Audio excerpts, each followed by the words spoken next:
Hello दोस्तों, आप सबका हार्दिक अभिनंदन है सपना प्रभ चैनल में।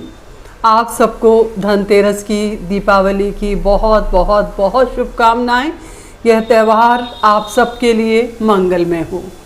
तो बहुत सारे क्वेश्चंस बार बार आ रहे हैं दोस्तों कि हम क्या करें धनतेरस वाले दिन, झाड़ू कब खरीदें, कहाँ रखें, किस दिन लाएं, कौन सा लाएं, कितने लाएं। तो इतने सारे क्वेश्चन से तो मैंने सोचा एक वीडियो बना दूं। तो वीडियो को ज़्यादा लंबा ना करते हुए अपने टॉपिक पे आते हैं कि हमें झाड़ू किस दिन खरीदना है। जो दीपावली का 5 दिन का त्यौहार है, हमको झाड़ू खरीदना है धनतेरस के दिन।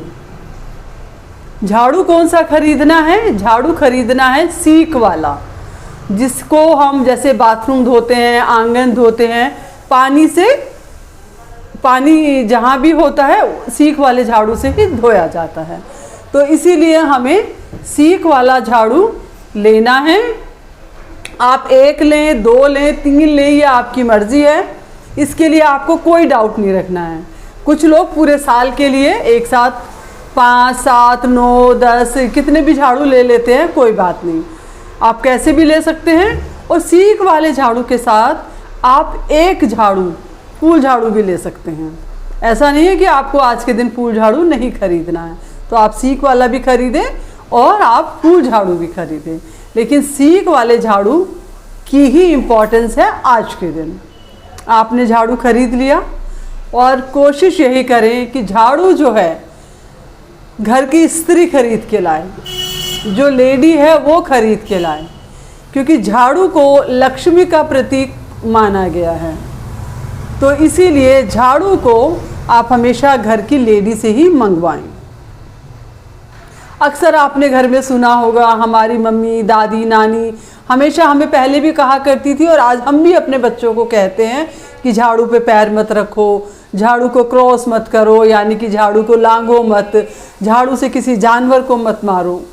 तो और झाड़ू पे अगर गलती से पैर पड़ जाए तो झाड़ू को ऐसे करके हम चूम लेते हैं, क्योंकि हम झाड़ू को लक्ष्मी का प्रतीक मानते हैं। तो झाड़ू लेकर आएगी घर की कोई भी लेडी, जो भी घर में बड़ी है या बहू है, कोई भी घर में बेटी है, माँ है, कोई भी ला सकता है झाड़ू को। और झाड़ू आपको लाना है 23 तारीख को धनतेरस वाले दिन, रविवार को 4:30 बजे से पहले पहले आपको झाड़ू लेके आना है, क्योंकि 4:30 से 6 बजे तक राहु काल है। तो उससे पहले आप किसी भी समय में झाड़ू को ला सकते हैं। झाड़ू को लाने के बाद आपके घर में जो मंदिर है, तो मंदिर के पास उस झाड़ू को रख दें। उस झाड़ू पर आपको एक लाल रंग का धागा या लाल रंग का कलावा बांध देना है और 2 बार लपेट के आपको 2 गांठें बांध देनी है। और माँ लक्ष्मी का नाम लेते रहें कि माँ लक्ष्मी आपके घर में बरकत करे, क्योंकि लाल रंग से घर में सुख और समृद्धि आती है, हैप्पीनेस आती है। जिन घरों में कलेश रहता है, पति पत्नी में या परिवार में, वो लोग क्या करेंगे, लाल धागे के साथ उस पर कोई सफ़ेद रेशमी धागा भी बांध दें। इससे क्या होगा, आप कुछ ही दिनों में नोट करेंगे कि घर में कलेश नहीं हो रहा है। अब इस झाड़ू को आपने कलावा बांध दिया, हो गया। और कुछ लोग क्या करते हैं, कलावे के साथ रोली से तिलक भी कर देते हैं, कुछ लोग सतिया भी बना देते हैं। और कुछ लोगों में पूजा की जाती है कैसे, जैसे गंगा जल छिड़क दिया झाड़ू पर, सतिया बना दिया और रोली लगा दी, हल्दी कुमकुम लगा दिया, अक्षत लगा दिए और पुष्प भी अर्पित कर दिए। तो जैसे आपके यहाँ होता आप वैसे करें। लेकिन अगर आपके यहाँ कुछ भी नहीं होता है तो आपको लाल रंग का कलावा तो ज़रूर ज़रूर ज़रूर बांधना है। लाल ना हो तो चाहे आप सफ़ेद बांधें, लेकिन आपको बांधना है। तो धनतेरस के दिन आपने झाड़ू खरीद लिया, टाइम भी मैंने आपको बता दिया कि कितने बजे खरीदना है। और एक बात आपको और ध्यान रखनी है कि झाड़ू को उसी दिन इस्तेमाल नहीं करना है। झाड़ू को अब आप इस्तेमाल करेंगे बड़ी दीपावली के दिन। सुबह उठकर बड़ी दीपावली वाले दिन आप उसी झाड़ू से अंदर की ओर से, जैसे अंदर में जो आपका कमरा है उत्तर दिशा की ओर से, क्योंकि उत्तर दिशा को माँ लक्ष्मी की दिशा माना जाता है, तो उस दिशा से झाड़ू को आप घर के बाहर निकालते हुए लाएंगे।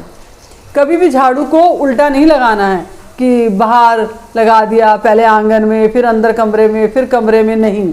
आपको सबसे अंदर जो आपका रूम है या किचन है या स्टोर है, वहाँ से लगाते हुए झाड़ू को बाहर तक लगाना है।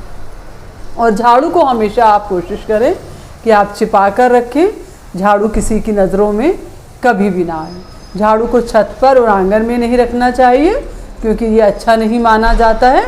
पहले के टाइम में लोग क्या करते थे, जब कहीं घर से बाहर जाते थे तो मेन गेट से पहले, मेन गेट को बंद करने से पहले वहाँ झाड़ू रख देते थे। इससे क्या होता था कि घर में चोरी नहीं होती थी। और ऐसा मतलब आजमाया हुआ भी है, बहुत लोगों ने मुझे बताया कि ऐसे करने से घर में चोरी नहीं होती है। आजकल तो हम गोदरेज के ताले लगाते हैं, सब कुछ करते हैं, चोरों का कोई भरोसा नहीं, लेकिन ये बहुत अच्छा एक टोटका है, तो इसको करने में कोई नुकसान भी नहीं है। और पहला झाड़ू जो आप लगाएंगे तो घर की मेड से ना लगवाएं। उस झाड़ू को पहली बार तो आप खुद लगाएं, उसके बाद आपकी मेड लगाती रहे तो कोई बात नहीं। अब कुछ लोगों का ये भी सवाल है कि अब हम क्या करें पुराने झाड़ू का, पुराना झाड़ू किस दिन फेंकें। तो पुराना झाड़ू हमेशा हमें शनिवार को, अमावस्या को ही फेंकना चाहिए। लेकिन इस अमावस्या को, जब दीपावली है, आपको झाड़ू नहीं फेंकना है, क्योंकि दीपावली वाले दिन तो माँ लक्ष्मी को हम अपने घर आमंत्रित करते हैं, तो हमें पुराना झाड़ू इस अमावस्या को नहीं फेंकना है। तो दीपावली के 4-5 दिन के बाद जो भी शनिवार आएगा, उस शनिवार को आप वो झाड़ू फेंक दें। लेकिन झाड़ू को फेंकने से पहले आपको क्या करना है, चाहे वो सीख वाला झाड़ू हो, चाहे वो फूल झाड़ू हो, उसको आप पानी से धो लें, धो के छत पर धूप में सुखा लें और उसके बाद आप फेंक दें। अपनी सुविधा अनुसार आप कहीं भी फेंक सकते हैं, लेकिन उस झाड़ू को आप अपनी मेड को मत दीजिएगा। कई लोग अपनी बड़ी दरिया दिली दिखाते हैं कि पुराना झाड़ू हमने मेड को दे दिया कि जा तू ले जा, तू अपने घर से साफ करना, लेकिन पुराना झाड़ू कभी भी किसी को नहीं देते हैं।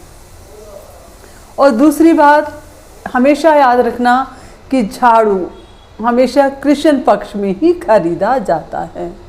झाड़ू को हमेशा कृष्ण पक्ष में ही खरीदा जाता है। तो जैसे मैंने आपको बता दिया कि झाड़ू की संख्या की कोई बात नहीं है, आप 1 लाएं, 3 लाएं, कितने भी लाएं। और बड़ी दीपावली वाले दिन झाड़ू का दान करना बहुत शुभ माना जाता है।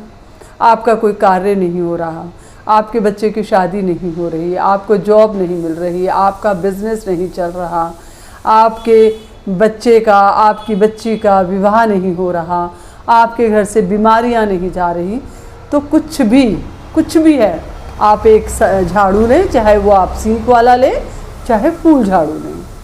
1 लें या 3 लें, 2 नहीं लेने हैं। 1 झाड़ू लें या 3 झाड़ू लें। इन झाड़ू को आप मंदिर या फिर गुरुद्वारे में सीढ़ियों पर रखकर आ जाएं, और ये काम आपको मुंह अंधेरे करना है, यानी कि सूर्योदय से पहले, सूरज निकला ना हो उससे पहले आपको, और कोई आपको देखे ना, कोई आपको टोके ना, और आप किसी से कोई बात ना करें। ये झाड़ू आप रख कर आ जाएं और पीछे मुड़ के ना देखें। और इसमें ये भी नहीं है कि आपने सुबह उठ के नहाना है, ब्रश करना है, ये करना है, कुछ भी नहीं। सोए उठे और मंदिर में या गुरुद्वारे में सीढ़ियों पर वो झाड़ू रखकर आ गए। कुछ लोग ये भी नहीं कर पाते हैं, तो आपको क्या करना है, ये झाड़ू वाला जो उपाय है ना, 1 साल में 1 बार तो ज़रूर करना चाहिए, सबको ही करना चाहिए। और नहीं कर पा रहे हैं जो लोग नहीं कर पाते हैं, तो कभी कहीं जैसे गणपति की पूजा होती है या मंदिर है या गुरुद्वारा है, तो वहाँ जाकर आप अपना श्रम दान करें, वहाँ जाके आप झाड़ू लगाएं, पोछा लगाएं, तो ये भी झाड़ू के दान के बराबर ही माना जाता है। मेरी एक वीडियो है जिसमें मैंने बताया है कि झाड़ू का दान करने से कितनी जल्दी विवाह होता है और बहुत अच्छे घर में होता है। मैंने खुद ये टोटका किया था, मेरे परिवार में, मेरे दोस्तों में, मेरे पड़ोसी, मतलब बहुत लोगों ने ये टोटका किया है। और इस टोटके को जो हम करते हैं ना, ये हम किसी के नुकसान के लिए नहीं करते। हमेशा टोटका वही करो आपका फ़ायदा हो और दूसरे का नुकसान ना हो, क्योंकि अगर आप किसी का नुकसान करेंगे तो वो नुकसान कभी ना कभी आपके पास घूम कर ज़रूर आएगा। बिकॉज अर्थ इज़ राउंड, जहाँ से अर्थ घूमना शुरू करती है वहाँ पर वो वापस ज़रूर आती है। तो कोई भी टोटका जो आपको करना है अपने अच्छे के लिए, अपने भले के लिए, आपके काम हो उसके लिए करना है, लेकिन दूसरों का कोई बुरा हो ऐसा नहीं करना है। तो आप वो मेरी वीडियो देखना, शादी के ज़बरदस्त उपाय। वैसे अभी मैं थोड़ी देर में फिर वो वीडियो एक डालने वाली हूँ कि शादी के लिए क्या उपाय करें कि जल्दी ही शादी हो जाए। और ये उपाय आप मन से करके देखिएगा, 3 महीने में बहुत बता रही हूँ, उससे पहले आपका रिश्ता भी हो जाएगा, आपकी शादी भी हो जाएगी।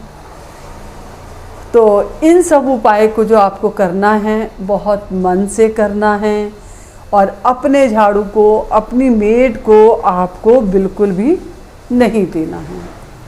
एक बात और बताना चाहूँगी कि जब भी आप अपने घर का कबाड़ बेचते हैं तो शनिवार को बेचें या अमावस को बेचें, और जब कबाड़ बेचें तो उन पैसों से अपने घर में आप सेंधा नमक लेकर आएँ।